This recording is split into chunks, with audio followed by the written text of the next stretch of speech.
ভাইয়া প্রেম করে বিয়ে করছি, শ্বশুরবাড়িতে গেছি, সবাই মাইনা নিছিল। কয়েক মাস ভালো গেছে, তারপরে শুনি যে ছেলে নেশা করে, ফ্যামিলি থেকে মনে করেন বেশি একটা ভালোই পাই না, যেরকম আদর যত্ন আদর স্নেহ কোনো সময় তো মার আদর পাই নাই। তারপরেও ভাবছিলাম যে বিয়ে করছি, স্বামীর বাপ মাকে নিজের আপন বাপ মা ভাবে মেনে নিব, তো কখনো আমাকে ওই চোখে ওনারা দেখে নাই, আমিও মনে করেন দেখতে চাইছি কিন্তু পারি নাই। তারপরে কি স্বামী নেশা টেশা করে আসতো, আসা করে বাসার সাথে ভালো ব্যবহার করতো না, আমার সাথে খুব খারাপ ব্যবহার করতো, খারাপ আচরণ করতো, খুব মারধর করতো। তারপরে ডিসিশন নিয়েছি যে ওর কাছে থাকবো না।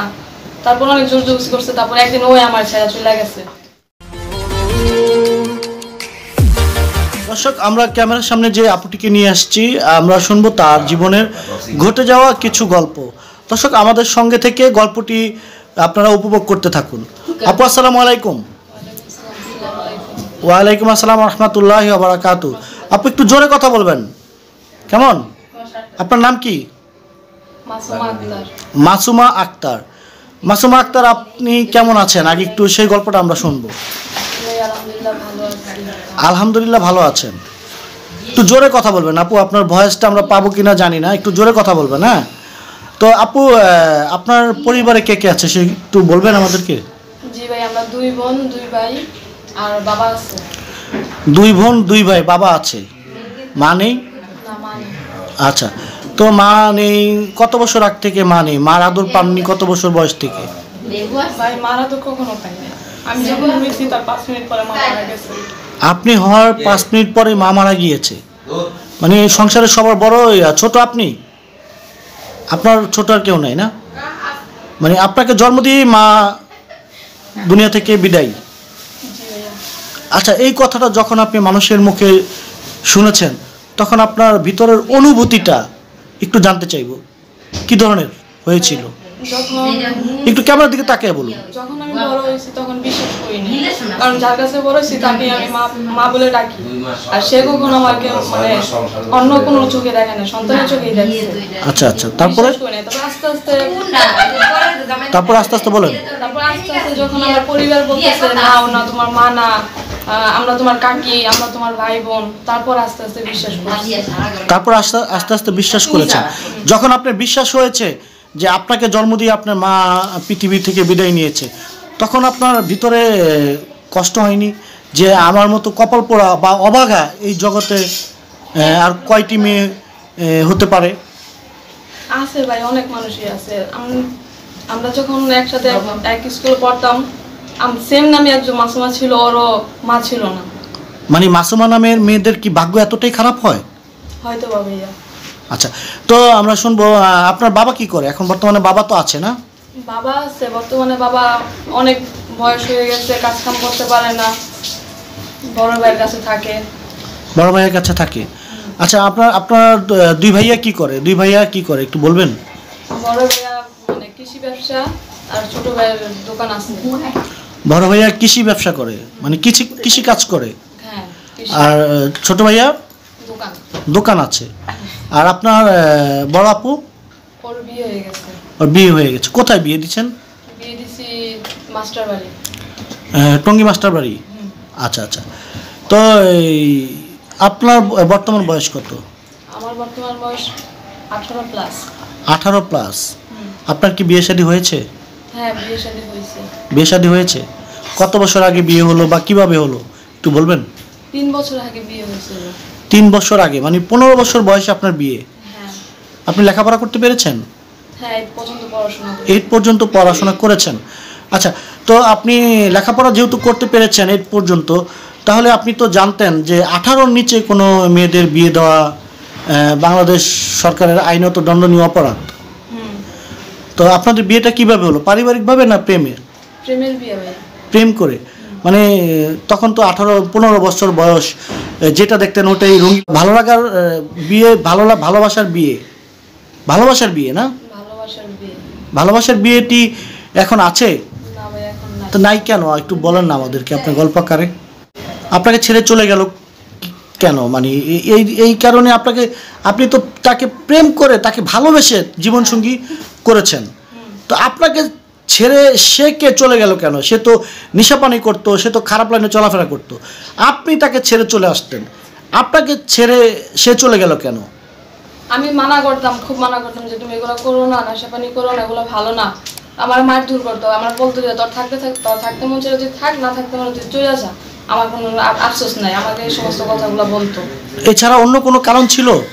এছাড়া উনি বেকার ছিল, কাজ কাম করতো না কখনো, মানে উনি স্বামী কখনো আমার শখ আহ্লাদ কোনো কিছু পূর্ণ করতে পারে না। কোনো কিছু পূর্ণ করতে পারেনি? না, আমি টুকটাক কাজ করতাম, ওগুলা দিয়ে আমার মানে পিন্ধনের জামা কাপড় এগুলা মনে করেন কিনতে পারতাম, এছাড়া বাড়তি কোনো কিছু পারতাম না। আপনি স্ত্রী হিসাবে আপনি আপনার স্বামীর কোনো শখ আহ্লাদ পূরণ করতে পেরেছেন? হ্যাঁ, আমার স্বামীর আমার সকাল খুবই সবই পূর্ণ করছি আমি। কি ধরনের শখ আহ্লাদ পূরণ ও করেছেন? কাজ কাম করতো না, ওর যাবতীয় জিনিস সবকিছু আমি কেনাকাটা করে দিতাম। ও যেসব যেটা চাইতো, যেভাবে কষ্ট করে হোক, মাসে মাসে কাম করে হোক, যেমনি হোক কাম কাজ করে আসতে দিতাম। তারপরও মনে করেন মন পাইনি।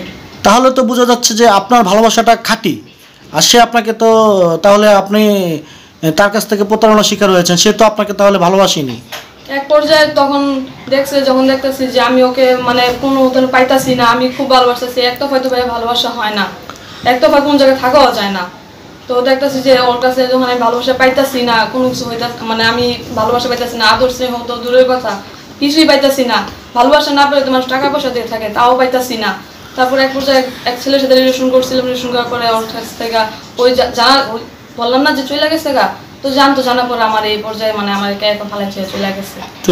আচ্ছা, আমি একটু জানতে চাইবো, আপনার ভালোবাসার কোনো ঘাটতি ছিল? মানে আপনি কি তাকে পরিপূর্ণ ভালোবাসা দিতে পেরেছেন? জি ভাইয়া, সব কিছুই দিতে পেরেছেন, জি। তারপরেও তাকে ধরে রাখতে পারেননি?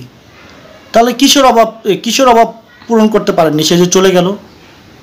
কিশোর অভাব, ও যে চলে গেছে বললাম না যে আমি ওর সম্পূর্ণ ভালোবাসা দিয়ে আগলে রাখার জন্য চেষ্টা করছি। তখন দেখলাম যে আমি ওকে ভালোবাসতেছি, ও আমার ভালোবাসতেছে না।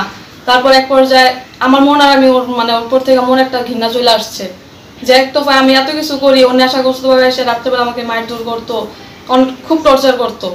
তো আচ্ছা, কোথায় কোথায় টর্চার করতো আমাদেরকে একটু দেখাতে পারবেন? ভাইয়া এখন কিভাবে দেখাবো বলেন, হাতের এগুলোর ভিতরে দাগ আছে। আচ্ছা আচ্ছা, হ্যাঁ হ্যাঁ, বলুন তাহলে বলুন। টর্চার করতে করার পর এক দফা ওর থেকে মন আসা পড়ছে, আসার পর আমি একটা ছেলের সাথে রিলেশন করতাম, তো আমার ব্যাপারে সবই জানতো। আমি মানে আমাকে অফার, মানে আপনার স্বামী থাকা সত্ত্বেও আপনি অন্য আরেকটা ছেলের সঙ্গে ভালোবাসার বা প্রেমে? আমার স্বামীর বাড়ি থেকে আমি তখন চলে আসছিলাম, 1 বছর সংসার করছি, 1 বছর সংসার করে আমি চলে আসছিলাম। তারপর খুব চেষ্টা করছি ওর সাথে সংসার করার জন্য, কিন্তু কি ওই আমাকে মানে না। আচ্ছা আচ্ছা, যখন জানছে যে আমি রিলেশন করি বাপের বাড়িতে যাই একজনের সাথে, তখন থেকে আর মানে না। তখন থেকে আর মানেনি? না। তো আচ্ছা, বাপের বাড়িতে যে ছেলেটার সাথে রিলেশন করলেন, সেই ছেলেটার খবর কি একটু বলবেন? সেই ছেলেটা আপনি রিলেশন করার পরে সবই জানছে যে আমার বিয়ে হয়েছে, কি আসবে, আমি এখনো শ্বশুরবাড়িতে আছি, আমি আশা করছি ডিভোর্স দিয়ে দিব, এরকম বা একটা প্ল্যান ছিল। তারপর এক দফা আমাকে ডিভোর্স দিয়ে দিল। তারপর আজকে কয়েকদিন ভালোই ছিল, তারপর হঠাৎ করে যোগাযোগ বন্ধ। আমিও খুব যোগাযোগ করার চেষ্টা করছি, কিন্তু পাই না। আমার পাশের বাড়ির আপুদের সাথে বলছি যে আপু এরকম যোগাযোগ করে দেওয়ার ওর সাথে, আমি ওর সাথে কথা বলি, তো আর যোগাযোগ করে না, ওর কোনো দেশে চলে গেছে, এলাকাতেও নাই। আচ্ছা আচ্ছা, তো আপু আমরা ভিডিওটি দীর্ঘায়িত করব না, ছোট করে একটু আমাদেরকে বলুন, আপনার আজকে এই যে আমাদের এই সোশ্যাল মিডিয়ায় আপনার সাক্ষাৎকার দিতে এসেছেন, কেন, মূলত উদ্দেশ্যটা কি বা কারণটা কি একটু আমাদেরকে বলুন। যেহেতু আপনার আমার এখন বর্তমানে এখন কোনো যাওয়ার কোনো স্থান নাই, একজনের আন্ডার আছি, আমার একটা গার্জেন কেউই নাই, একজন আন্ডার আছি। তো এখন বর্তমানে আমার করোনা অবস্থার জন্য চাকরি বাকরি কিছু নাই, একজনের কাছে থাকতেছি। তো উনিও অনেক ধরনের কথা শোনায়, যে মুখে বলার মতন না, যে আছে না ভাতে মামু না পিঠে মামু, পিঠে মামু না ভাতে মামু, এরকমভাবে অনেকভাবে কথা শোনায়। তার জন্য যে মিডিয়ার কাছে আসছি, যে কেউ যদি আমাকে নিজের মনের করে নিতে চায় বা নিবে, তাহলে ওনাদের কাছে যাওয়ার জন্য। মানে আপনার দ্বিতীয় কোনো বিয়ে শাদী বসার ইচ্ছা আছে? ভাইয়া, ইচ্ছা আছে। তো সেই ছেলেটি কি ধরনের হতে হবে বা কি কত বছর বয়স হতে হবে, একটু আপনার পছন্দ কি ধরনের? সেই ধরনের আমিও 5 ওয়াক্ত নামাজ পড়ি, চাই যাতে সেও 5 ওয়াক্ত নামাজ পড়ে, আমাকে ভালো পথে নেওয়ার জন্য, আমি যাতে ওনাকে ভালো পথে নিতে পারি। তো বয়স আমার যখন বলছি 18+, তো ওনার 20-25 হলেই হবে, বা এর উপরে হলে হবে। আচ্ছা, 20-25 হলেও হবে, বা এর উপরে হলো? এর উপরে কত উপরে কত, 40-50? হ্যাঁ হবে। 40-50 লোকের কাছে আপনি কি আশা করতে পারেন? হ্যাঁ, আপনার 18 বছর বয়স, আপনার 18 বছর বয়স, 40-50 বছরের লোকের কাছে আপনি কিছু আশা করতে পারেন? সে তো আপনাকে খালি বউ বানিয়ে নিবে।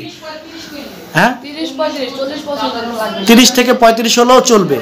আচ্ছা, সেটা মেনে নিলাম আমরা। তাহলে আপনার গ্রামের বাড়িটা কোথায়, আপনার বিভাগ কোথায়, একটু বলবেন আমাদেরকে? ভাইয়া গ্রামের বাড়িতে আমি তো ছোটবেলা থেকে ওখানে থাকি নাই। অ্যাকচুয়ালি পুরো একদম বিভাগটা আপনার কালীগঞ্জ থানা পড়ছে, গাজীপুর জেলা। আচ্ছা আচ্ছা। আর বাকিটা আপনার যাই বলে যে উলুখোলার ওদিকে।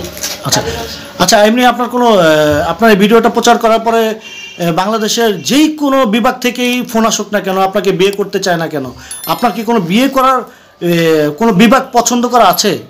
বিয়ে যে বসবেন, যে অমুক বিভাগের হলে আমি বসবো? না ভাইয়া, তেমন কোনো কিছু পছন্দ নেই। যে কোনো বিভাগের হলে আপনি বিয়ে বসবেন? জি ভাইয়া। আচ্ছা, তো ঠিক আছে আপু, আপনি কি ভিডিওতে যদি আপনাকে কেউ সাহায্য সহযোগিতা করে বা কোনো বিয়ে শাদীর প্রস্তাব আসে, আপনি কি আপনার কন্ট্যাক্ট নাম্বারটা দিতে চাচ্ছেন এই ভিডিওতে? জি ভাইয়া। আচ্ছা, তাহলে আপনাকে অনেকে খারাপ কথা বলতে পারে বা কেউ ভালো কথাও বলতে পারে, জেনে বুঝে নাম্বারটি দিতে চাচ্ছেন? আশা করি ভাইয়াদের কাছে যে খারাপ মাইন্ডে কোনো কথা না বললেই খুব ভালো। যে আচ্ছা, তাহলে আপনি একটু শর্ট করে আপনার নাম্বারটি বলুন। ভাইয়া মুখস্থ তো নাই, নাম্বারটা দেখতে হবে। নাম্বারটা দেখতে হবে, দেখে বলবেন? আচ্ছা, তাহলে নাম্বারটি দেখে বলুন। আচ্ছা আপু, বলুন তাহলে, নাম্বারটি পেয়েছেন? জি ভাইয়া, পেয়েছি। তাহলে বলুন। 019 019 27 27 81 81 81 81 76। 76। আপু, এই নাম্বারটি কি বিকাশ করা আছে? জি ভাইয়া, বিকাশ করা আছে। বিকাশ করা আছে। আচ্ছা আপু, দেশ এবং দেশের বাইরে থেকে যারা এই মুহূর্তে আপনাকে দেখছে, তাদের উদ্দেশ্যে সর্বশেষ ছোট করে কিছু বলার আছে কিনা? জি ভাইয়া, সবার কাছে একটা অনুরোধ, এখন আমি খুব বিপদে আছি, একজনের আন্ডারে আছি, যদি পারেন কেউ আমাকে কিছু সাহায্য করেন তাহলে খুব ভালো হয়। আর আচ্ছা যদি কেউ জীবনের মানুষকে সঙ্গে করে নিতে চান তাহলে। আচ্ছা আচ্ছা, তো ঠিক আছে আপু, আপনার নামটি যেন কি? মাসুমা। মাসুমা। দর্শক, আমরা শুনছিলাম মাসুমার জীবনের গল্প। দর্শক, আমাদের এই গল্পটি আপনাদের কাছে বিন্দু পরিমাণ ভালো লেগে থাকলে তাহলে আমাদের এই ভিডিওতে একটি লাইক দিবেন এবং আপনাদের গুরুত্বপূর্ণ মতামত জানাবেন আমাদেরকে কমেন্টের মাধ্যমে। আর আমাদের এই চ্যানেল থেকে প্রতিদিন আপডেট ভিডিও পেতে হলে আমাদের এই চ্যানেলটি সাবস্ক্রাইব করে থাকতে হবে আমাদের সঙ্গে। দর্শক, যেখানে থাকুন ভালো থাকুন। ধন্যবাদ সকলকে। খোদা হাফেজ।